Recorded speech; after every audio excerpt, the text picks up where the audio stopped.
విరాట్ కోహ్లీది అంటే personal reason. మరి శ్రేయస్ అయ్యర్ని ఎందుకు సెలెక్ట్ చేయలేదు? పైకి గాయమే అని చెప్తున్నా ఇంకేదైనా రీజన్ ఉందా? ఇప్పుడిదే ఇండియన్ క్రికెట్లో హాట్ టాపిక్. ఇంగ్లాండ్తో జరిగే మిగతా 3 టెస్టులకు స్క్వాడ్ ప్రకటించింది బీసీసీఐ. ఆ 3ంటిలో కింగ్ కోహ్లీ లేడు.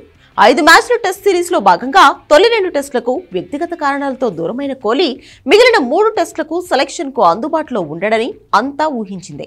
ఫ్యామిలీ ఎమర్జెన్సీ కారణంగా దూరంగా ఉండాలని విరాట్ నిర్ణయించుకున్నట్లు భారత క్రికెట్ బోర్డు వెల్లడించింది. కోహ్లీ చూపించిన వ్యక్తిగత కారణాలను బీసీసీఐ గౌరవించింది. అతన్ని మిగతా టెస్టులకు ఎంపిక చేయలేదు.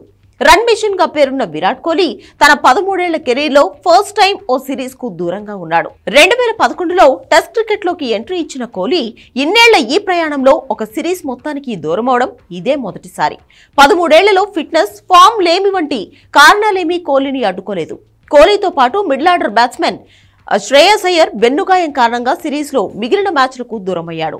వైజాగ్ టెస్ట్ సందర్భంలో తనకు వెన్నునొప్పి బాధ పెడుతుందని సెలెక్టర్లకు అయ్యర్ చెప్పినట్లు తెలుస్తోంది. పేరుకే గాయమైనా ఒక రకంగా శ్రేయస్ అయ్యర్ కు సెలెక్టర్లు భారీ షాక్ ఇచ్చారని చెప్పుకోవచ్చంటున్నారు అనలిస్టులు. ఎందుకంటే టెస్టులో అయ్యర్ వరుస వైఫల్యాలతో సెలెక్టర్లు విసిగిపోయారని టాక్. బీసీసీఐ ఎన్నిసార్లు చెప్పినా అతడిలో మార్పు రాకపోవడంతో ఇంగ్లాండ్తో మిగిలిన 3 టెస్టులకు వేటు వేసినట్లు తెలుస్తోంది. 2021లో న్యూజిలాండ్తో జరిగిన టెస్టుతో ఎంట్రీ ఇచ్చిన శ్రేయస్ అయ్యర్ తొలి మ్యాచ్లోనే సెంచరీతో పాటు అర్ధ సెంచరీ సాధించాడు.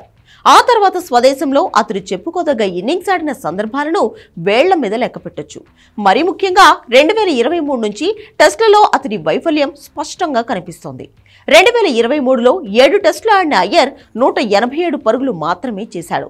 కనీసం ఒక్క హాఫ్ సెంచరీ కూడా లేదు. స్ట్రైక్ రేట్ కేవలం 17గా ఉంది. ఇదే ఫామ్ కంటిన్యూ అయితే ఇకపై ఇండియాకు టెస్టులో ఆడడం కష్టమేనని టాక్ వినిపిస్తోంది. మరి అయ్యర్ తన తీరు మార్చుకుంటాడా? ఫామ్ దొరికిపుచ్చుకుని మళ్లీ టీంలోకి వస్తాడా? వేచి చూడాల్సిందే.